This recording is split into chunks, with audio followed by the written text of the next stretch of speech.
નમસ્કાર, હું આસ્થા ગોસ્વામી ધ કેસરી ન્યૂઝ સાથે. ગુજરાત રહે તૈયાર, અંબાલાલે તારીખ સહિત કરી દીધી છે આગાહી. વંટોળ સાથે આવશે જોરદાર વરસાદ. હવામાન નિષ્ણાંત અંબાલાલ પટેલ આગાહી કરતા કહ્યું કે મે મહિનાની શરૂઆતમાં પણ પ્રી મોન્સૂન એક્ટિવેટ થઈ શકે છે. 4, 5, 6 મેથી ગુજરાતમાં પુનઃ ગરમી આવશે. આ દિવસોમાં ગુજરાતમાં લોકસભાની ચૂંટણી માટે મતદાન પણ થવાનું છે. આ બાદ 10 થી 14 મે વચ્ચે પ્રી મોન્સૂન એક્ટિવ ભારે આંધી વંટોળ સાથે રહેવાની શક્યતા છે. તેના બાદ 20 મેથી ફરીથી ગરમી વધશે. આ બાદ ફરીથી 24-25 મેથી પ્રી મોન્સૂન એક્ટિવેટ થશે, જેમાં 24 મેથી 4 જૂન વચ્ચે આંધી વંટોળ સાથે વરસાદ રહેશે. અંબાલાલ પટેલની આગાહી મુજબ 10 થી 14 મે વચ્ચે ઉત્તર અને મધ્ય ગુજરાતમાં આંધી વંટોળ સાથે વરસાદ વરસી શકે છે. 10 થી 14 મે વચ્ચે હવામાનમાં પલટા બાદ ફરી 20 મે બાદ ગરમીમાં વધારો થશે, તો ઉત્તર ગુજરાતના ભાગોમાં તાપમાન 44 ડિગ્રી સુધી જવાની આગાહી કરાઈ છે. આમ રાજ્યમાં આવનાર 20 દિવસોમાં ભારે ગરમી અને કમોસમી વરસાદની આગાહી કરાઈ છે. જો કે 7 જૂનથી સાગરમાં પવનો બદલાતા ફરી વરસાદ આવશે. 8 થી 14 જૂનમાં આંધી વંટોળ સાથે વરસાદની શક્યતા છે.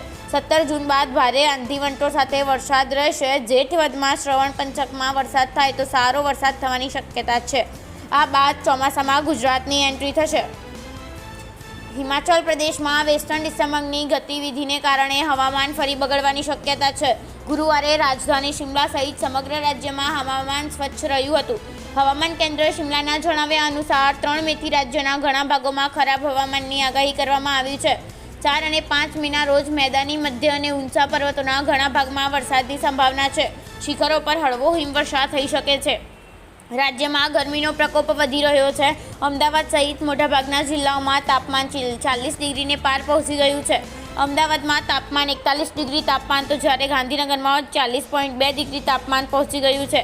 રાજ્યના કેટલાક વિસ્તારોમાં હીટવેવની આગાહી પણ છે. પોરબંદર, ભાવનગર, કચ્છ અને દીવ અને વલસાડમાં હીટવેવની આગાહી કરાઈ છે. તો હીટવેવની સાથે હવામાન વિભાગે લોકોને સલાહ આપી કે શક્ય હોય તો ઘરની બહાર ન નીકળવું અને આછા રંગના કપડાં પહેરવા તેમજ માથું ઢાંકવું. હાલમાં ગુજરાત પર આવતા પવનની દિશા ઉત્તર-પશ્ચિમ દિશા તરફની છે, જેથી તાપમાન આગામી 3 દિવસ દરમિયાન યથાવત રહેશે. ત્યારબાદ 1 થી 2 ડિગ્રી તાપમાન વધવાની શક્યતા છે. ગુજરાતના કેટલાક જિલ્લાઓનું તાપમાન 41 ડિગ્રી ઉપર જતું રહેતા યલો એલર્ટ આપવામાં આવ્યું છે. એપ્રિલ મહિનામાં ગયા વર્ષના તમામ રેકોર્ડ તૂટી ગયા હતા. એપ્રિલ મહિનામાં હીટવેવની સ્થિતિ સૌથી વધુ જોવા મળી હતી, ત્યારે હવે મે મહિનો પણ સૌથી વધુ ગરમીનો રેકોર્ડ તોડશે તેવી આગાહી છે.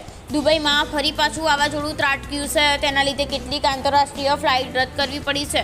હજી પખવાડિયા પહેલાં તો દુબઈમાં અકલ્પનીય રીતે વાવાઝોડું ત્રાટક્યું હતું અને તેના લીધે કેટલાક દિવસો સુધી આરબ સિટી સ્ટેટનું જીવનભર થંભી ગયું હતું. National emergency crisis and disaster management authority આ સ્થિતિને પહોંચી વળવા તૈયારીઓ આદરી છે. મે મહિનામાં રાજસ્થાન, મધ્યપ્રદેશ, વિદર્ભ, મરાઠવાડા તેમજ ગુજરાતના વિવિધ ભાગોમાં આકરી ગરમી પડશે. જેમ અતિથી ભારે વરસાદની આગાહી હોય છે, તેમ મે મહિનામાં આ વિસ્તારમાં અતિથી ભારે હીટવેવની આગાહી છે. હીટવેવ બાબતે મે મહિનો તમામ રેકોર્ડ તોડશે તેવું અનુમાન છે. આ કારણે સરકારી એજન્સીઓ દ્વારા સ્વાસ્થ્યને લઈને ચેતવણી જાહેર કરાઈ છે.